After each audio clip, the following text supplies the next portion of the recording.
So there are two risk models that we have made for RiskFusion. That is both the reserved and the accelerated models. Now these are just the first two, and there will be more in the making in the future.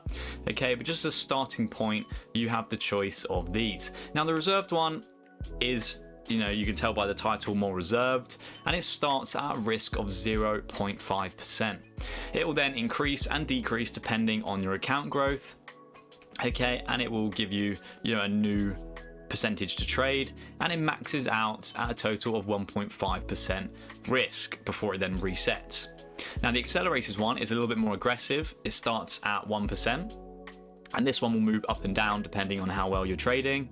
And that one maxes out at around 2.5% before that one also resets. So you can see how they're slightly different. The reserved one is just for probably larger accounts where you just want to, take your time and go a little bit slower with it. And the accelerated one, of course, is for personal accounts that might be smaller, and you don't mind risking a little bit more on those accounts. Now, of course, it doesn't mean that you're going to blow your account up just for risking more, because it's all controlled and it's all based on the statistical models. Just because you're risking, say, 2.5% on a particular trade, that's because your account can handle you risking 2.5%.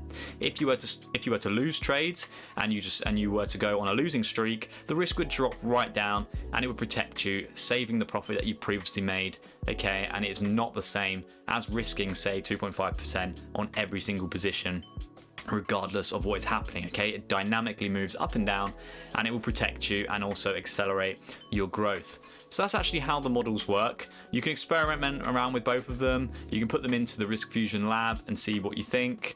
But the idea is you just, you choose one, and then you just go about your trading how you normally do. Keep consistent, but just don't worry about the risk side of things. You put your stop loss where it needs to be, and just follow along with whatever percentage it tells you to use. And then over time, you win some trades, you lose some trades, and you'll then see, as you enter, 10 trades, 50 trades, 100 trades, you will slowly start to see that growth on the account. So that's how the risk models work. Okay, they're just constantly, growing your account and then resetting, locking in that profit, keeping you safe while also maximizing your growth. Okay, and that is how they work. If you do have any questions, of course, you can always reach out to us on our contact page on the website.